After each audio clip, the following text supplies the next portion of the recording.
이게 뭐 알아서 뭐 이거 뭐 합니까? 투기를 하면 돈을 벌으면 강남을 사죠. 누가 목포로가 그 돈을 주고 삽니까?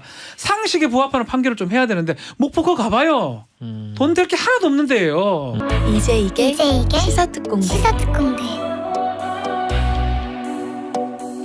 네, 이제 시사특공대 이야기 계속 이어갑니다. 원래 박지훈 변호사님한테 사건 개요를 물어보려고 하다가 너무 지금 달아오른 관계로 김준우 변호사에게 손혜원 전 의원 부동산 투기 의혹 혐의에 대해서 1심 실형 선고된 얘기 좀 들어보겠습니다. 네. 기본적인 사실관계 아까 정상근 기자님이 다 일단 깔끔하게 브리핑을 해주신 건데 결국 이제 부패방지법 업무상 기밀을 이제 누설해가지고 그걸 활용해서 뭔가 경제적 이득을 취득했다라는 문제랑 이제 그 부동산 실명법 그러니까 이제 차명으로 이제 부동산에 매입했다 이제 이 굵게는 이렇게 두 가지 혐의인데요.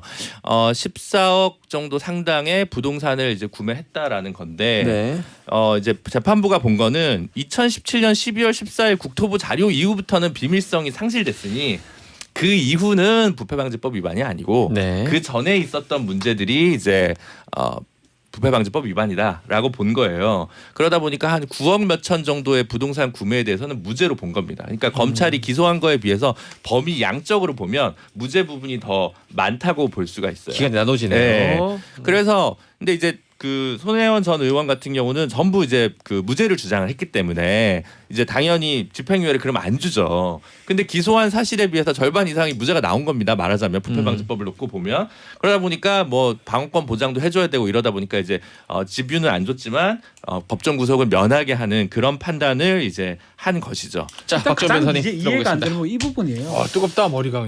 예, 지금 어디가 제일 이해가 얼마 안 남았는데 부동산 실명법부터 먼저 얘기를 좀 드리면 이제 차명으로 자신이 보유하는 건데 실제로 뭐 매매 대금 다 대주고 리모델링 시켜주고 조카는 이름만 쓰는 거고 본인이 지금 가지고 있는 거니까 부동산 실명법 위반이다라는 게 이제 이 판결의 취지입니다. 근데 제일 이해할 수 없는 부분이 증여세를 다 내줘요. 냈어요. 증여세를 냈어요. 증여세를 냅니다. 누가 증여세를 내고 차명 보유를 합니까 세상에. 그 논리대로라면 자식들한테 뭐 증여하거나 이런 사람들 다 부동산 실명법 위반이 되는 거거든요. 좀 상식에 부합하는 판결이 일단 돼야 되는데 그 부분이 가장 이해할 수 없고.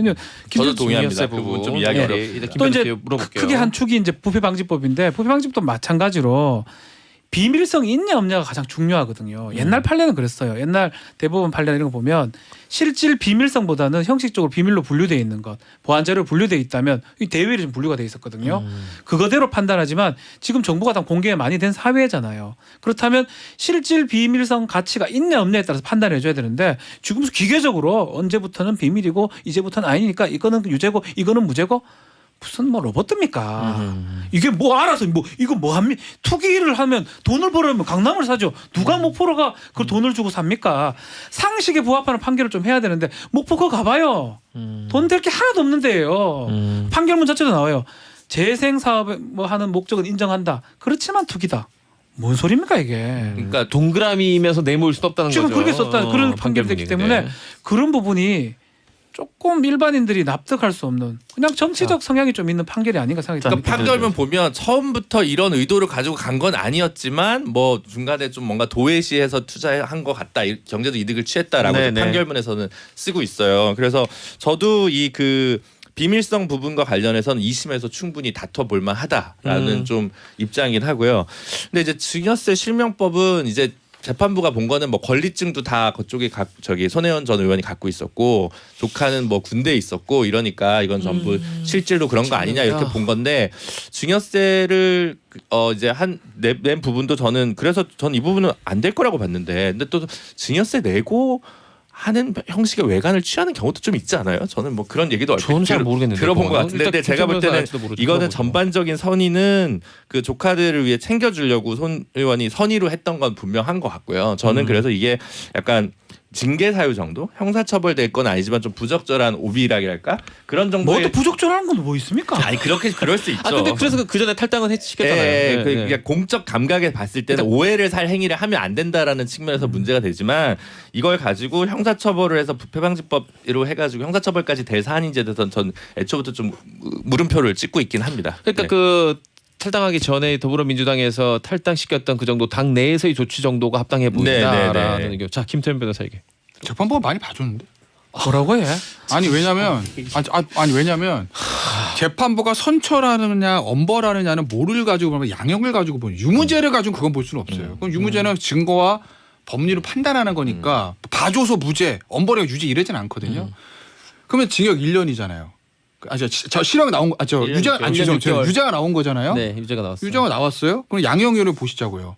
공직자가 저 비밀을 이용해서 사적 이해관계를 도모한 중대 범죄다. 죄를 그렇게 정의했습니다. 플러스 그러면 죄인에 대한 피고인에 대한 거 뭐라 그랬어요? 자백하지 않고 반송이며 개전의 정이 없다. 당연하죠. 그러면 집행유예 안 나오는 게 맞죠. 그러면 그렇잖아요. 중대 범죄인데 자백 안 하고 개전의 정 집행유예 안 나오잖아요. 안다는 거잖아요. 그럼 집행 불구속 상태 피고인이 유죄 선고 받으면서 집유가 아니고 실형이면 어떻게 돼요? 법정 구속이에요. 대부분 그렇게 됩니다. 아닌 경우도 극히 드물어요. 그런데 어제 피고인의 방어권을 위해서 법정 구속을 안 했어요. 네. 만약에 피고인의 방어권을 위해 가지고 법정 구속 안 하면요, 그러면은 무죄 주장하는 징역 3년 아래짜리 단기 자유형들은요 전부 다 법정 구속하면 안 돼요. 근데 실제로 안 그러잖아요. 예?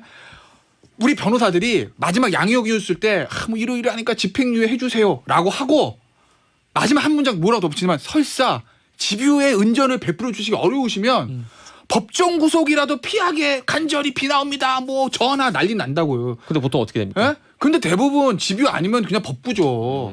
법정 구속을 피하는 얘들 어떤 경우도 있냐면 이런 거 있어. 피해자가 합의를 위해서 좀 기회를 주는 것들은 있어요. 근데 이건 사실은 합의 보고 말고 할 게 없잖아요. 근데 피고인의 방어권 보장에서 법정 구속을 한다. 그래서 저는 좀 드리고 싶은 그래서 말이 제가 재판부가 봐줬다. 그래도 재판부가 유무죄는 봐주고 말고 한 게 없는 거니까 만약 마지막 양형사였을 때 선처를 한 거다. 근데 거기에 그렇게 적어요. 판결문에 거지. 공소 사실 중에 상당 부분이 무죄가 된 부분까지 아까 참작해서 말씀하신 한 기준에 거예요. 따라서. 예. 근데 네, 이제 자, 저는 준비해서. 반대로 생각을 합니다. 일단은 가장 문제가 뭐냐면 이게 유죄가 인정된다 하더라도 왜 실형을 하냐 보면 개전의 정이 없다 해서 실형을 한 거거든요. 근데 이거 지금 논란이 돼요. 그러면 혐의 사실이 본인은 아니라고 생각이 드는데 잘못했습니까? 합니까?